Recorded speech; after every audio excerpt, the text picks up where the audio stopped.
They saw the goals, the trophies,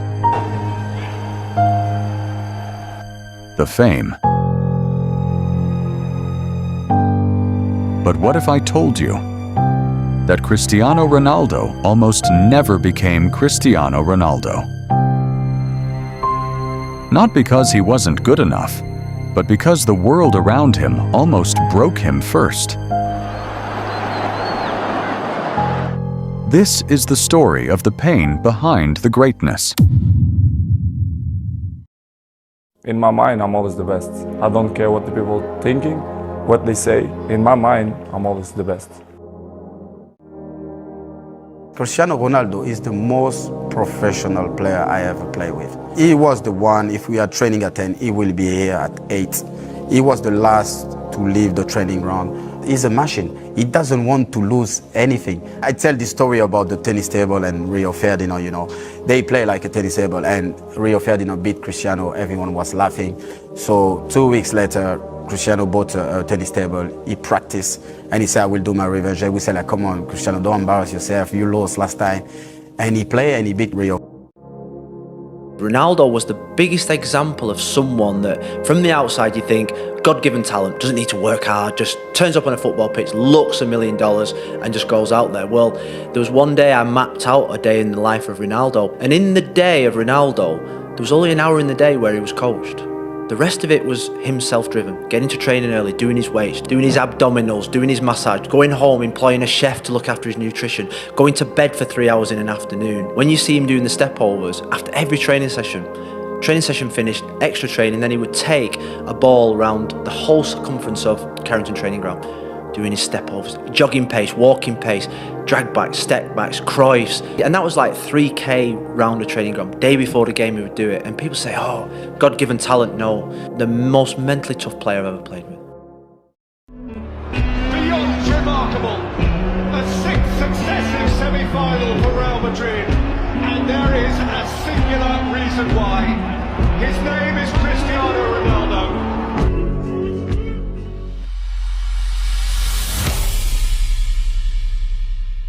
In the streets of Madeira, Portugal, a skinny boy chased a dream that nobody respected. No luxury, no comfort, no guarantees, just obsession. And a hunger so dangerous, it would either destroy him or turn him into the greatest machine football has ever seen. Cristiano Ronaldo was not born into greatness. He was born into struggle, a small island, a poor family, a father battling alcoholism, a mother working endlessly just to survive. Even in football, he was mocked, too skinny, too emotional, too desperate to prove himself. At Sporting Lisbon's academy, his teammates didn't just doubt him. Some hated him for his obsession. But Ronaldo had one problem. He couldn't stop.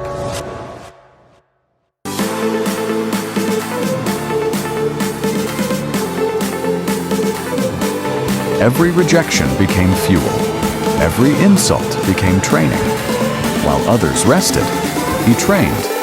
While others celebrated small wins, he worked. And that's where the pain began to shape something unusual. Not talent. Obsession.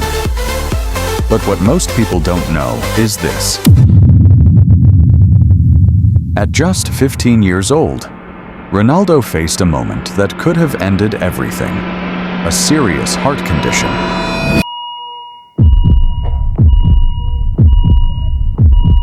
A condition that required surgery and could have stopped him from ever playing again. Doctors discovered the issue in his heart rhythm. One procedure, one decision, could change his entire future. He went in as a promising young talent. He could have come out, just another forgotten name. But Ronaldo didn't stop. Days after surgery, he returned to training, not slowly, not carefully, but with even more intensity than before. That is where something changed. He stopped playing like someone who wanted success. He started living like someone who was afraid to lose it. When he arrived at Manchester United, he wasn't perfect, but there was one thing nobody could ignore: his hunger. Sir Alex Ferguson is keeping his new Portuguese wonderkid waiting in the wings. The man who inherited Beckham's number 7 shirt, Cristiano Ronaldo, is one of the substitutes who will wear the coveted number 7 that he's inherited from David Beckham. Manchester United's number 7, his introduction. Here's Ronaldo. Hunt gets tight to him. Ronaldo. Oh, look at this. Ronaldo.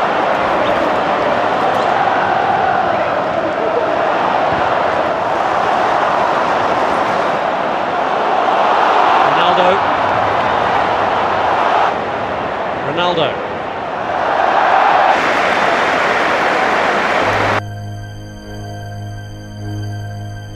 While others trained to improve, Ronaldo trained to dominate. Extra hours after training, sprints alone, endless repetition.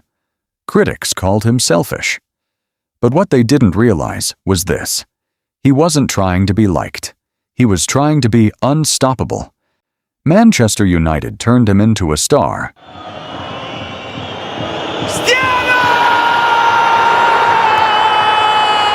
Real Madrid turned him into a legend. Hoy ha llegado el momento. Hoy damos la bienvenida a su nueva casa. Hoy recibimos a Cristiano Ronaldo.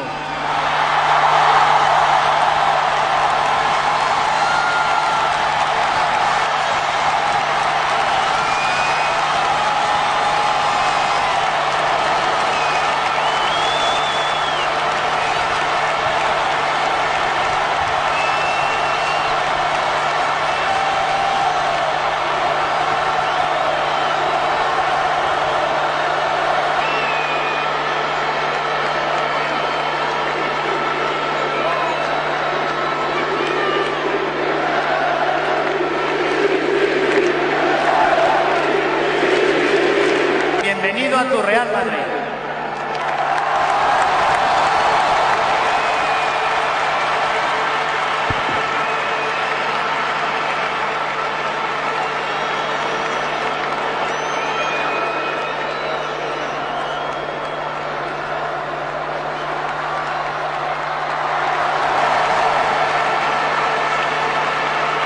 Vamos. 1, 2, 3. أقول فيك قولا واحدا يا رونالدو: أنت التاريخ، أنت الأسطورة،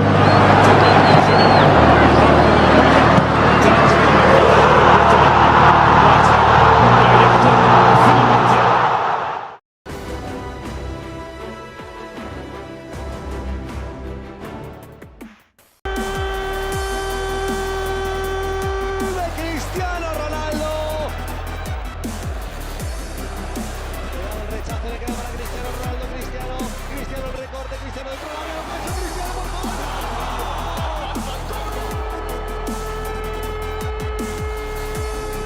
¡Qué maravilla! Maravilloso Cristiano. Se aprovecha de un rechace para plantarse en la frontal, pero después hace pura más.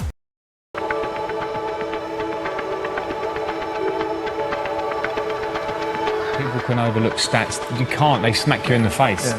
The stats are incredible. To say that he's scored more goals than appearances for Real Madrid, I mean, that's abnormal. the greatest player in the history of Real Madrid, the finest goal scorer in the history of the Champions League, with ice running through his veins. I have never seen an away crowd to a man give a standing ovation to the opposition's best player after a goal like that. And then Ronaldo! What a goal by Cristiano Ronaldo! Sensational! The greatest marksman in the history of the Champions League! For Cristiano! In first gear! Goal for Cristiano, and Real's on the board. Full-blooded volley! In for Cristiano. Drives it and buries it! Blasting it through a dot! Again, at his best!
Cristiano Ronaldo is not just a footballer.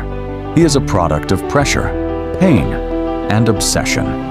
Because before the glory, there was struggle. Before the fame, there was rejection. And before the world called him a legend, he was just a boy who refused to be forgotten.